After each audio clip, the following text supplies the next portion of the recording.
اللہ رب العالمین تمہاری حفاظت کرے. اس وجہ سے ہم راتوں کو جاگ جاگ کر کے دعائیں مانگتے ہیں اللہ رب العالمین کے سامنے. ہم لوگ یہ چاہتے ہیں کہ مال کا انتظام کر دیں, دولت کا انتظام کر دیں اور خود یوں ہی رہیں اور ہماری اولاد کی حفاظت ہوگی. ایسا نہیں ہوگا میرے بھائیوں. امام بخاری رحمۃ اللہ علیہ کے والد بہت بڑے تاجر قسم کھا کے کہتے تھے کہ میری تجارت میں 1 دینار بھی سود کا نہیں ہے, اور سود تو چھوڑ دو, 1 دینار بھی میری تجارت میں شبہ کا نہیں ہے. حلال اور حرام ہونے کا جس میں شبہ ہو وہ پیسہ بھی میری تجارت کے اندر نہیں ہے. تب جا کر کے امام بخاری جیسا آدمی جنم لیتا ہے, تب جا کر کے ایسے لوگ پیدا ہوتے ہیں جنہوں نے یہ تصنیفیں کی اور یہ کتابیں لکھی ہیں. اور میرے بھائیوں, اگر ماں باپ برے ہیں, ماں باپ اگر اچھے نہیں ہیں, تو ان کے کرتوتوں کا اثر ان کی اولاد کے اوپر بھی پڑتا ہے. اس کی ایک مثال لیجئے. یہ تو نیکی کی بات ہوئی کہ اولاد کی حفاظت ہوتی ہے, لیکن اگر برے ہیں تو ان کی اولاد کے اوپر ان کا اثر پڑتا ہے. وہ کیسے پڑتا ہے دیکھیے. ابو جہل کو کون نہیں جانتا؟ ہم سب جانتے ہیں. اس کی جہالت مشہور ہے. نبی صلی اللہ علیہ وسلم کا سب سے بڑا دشمن, مکے کے اندر مسلمانوں کا سب سے بڑا دشمن. ان کی بیٹی تھی, مسلمان ہو گئی تھی, حضرت علی ابن ابی طالب جو اللہ کے نبی صلی اللہ علیہ وسلم کے داماد ہیں. انہوں نے یہ خواہش ظاہر کی کہ ہم ابو جہل کی بیٹی سے نکاح کریں گے. حضرت فاطمہ کے ہوتے ہوئے یہ خواہش ظاہر کی کہ ہم ابو جہل کی بیٹی سے نکاح کریں گے. نبی صلی اللہ علیہ وسلم کو یہ پتا چلا. آپ صلی اللہ علیہ وسلم نے کہا, فاطمہ بضعۃ منی, فاطمہ میرے جسم کا ٹکڑا ہے. یریبنی ما ارابھا, جو چیز اسے تکلیف دیتی ہے وہ مجھے تکلیف دیتی ہے.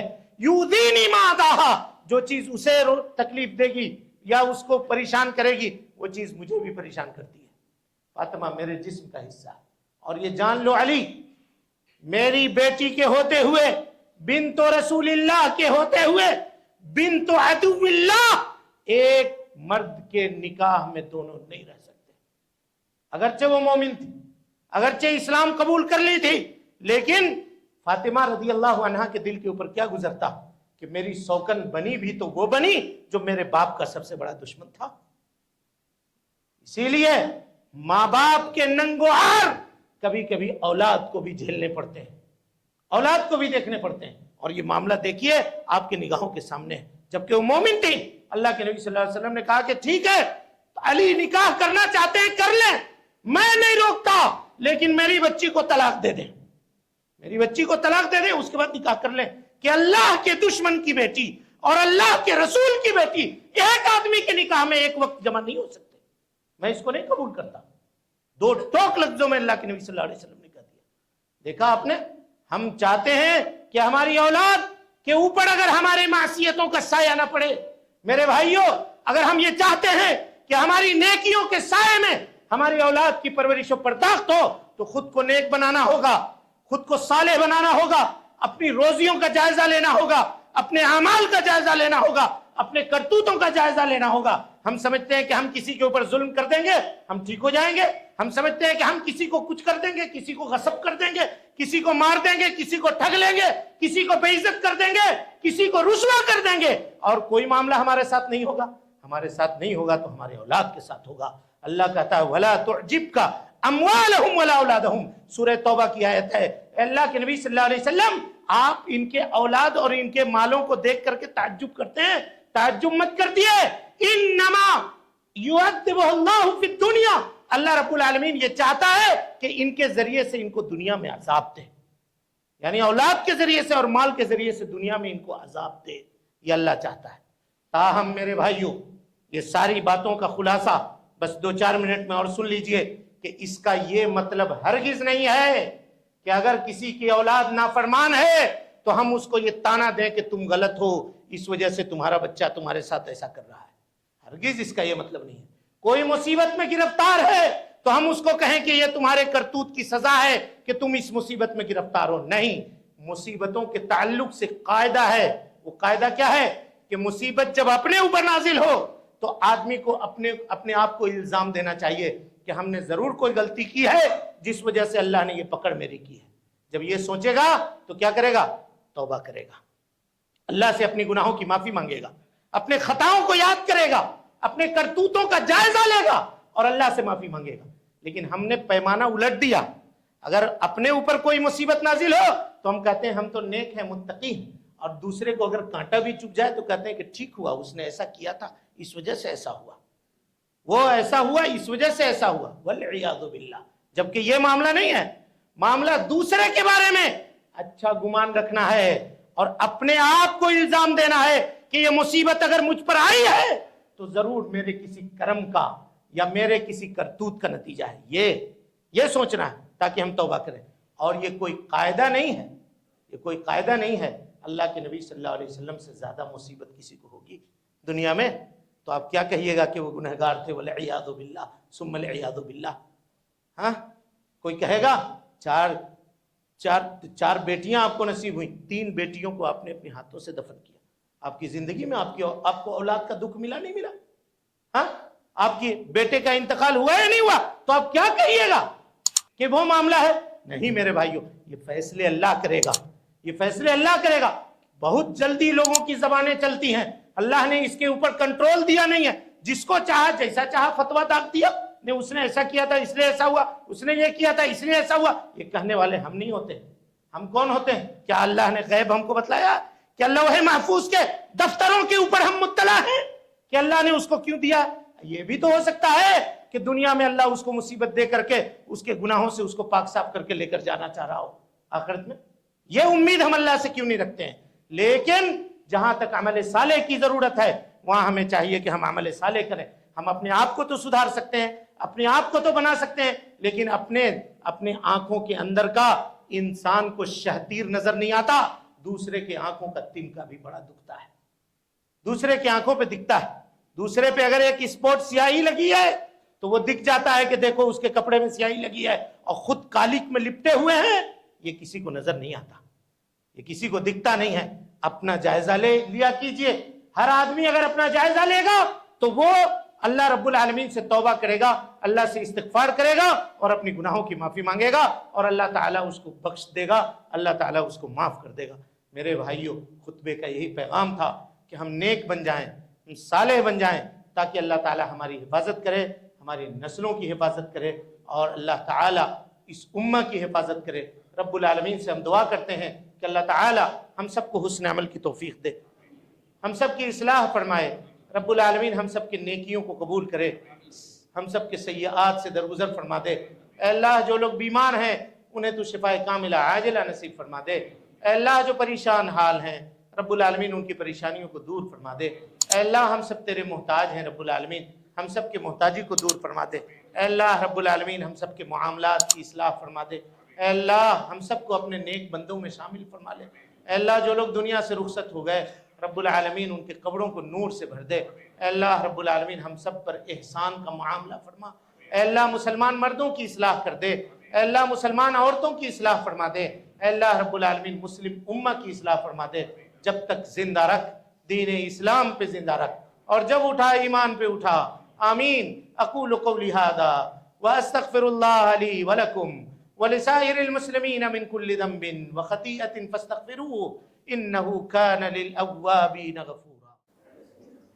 محترم سامعین و ناظرین، آپ تمام حضرات سے گزارش ہے کہ مرکزی جامع مسجد کے خطبات اور دروس کو اگر آپ سننا چاہتے ہیں تو اس چینل کو آپ لائک کریں، اس کو سبسکرائب کریں اور اس کو لوگوں تک پھیلانے کی کوشش کریں. اللہ رب العالمین ہم سب کی نیکیوں کو قبول کرے. وجزاکم اللہ خیرا.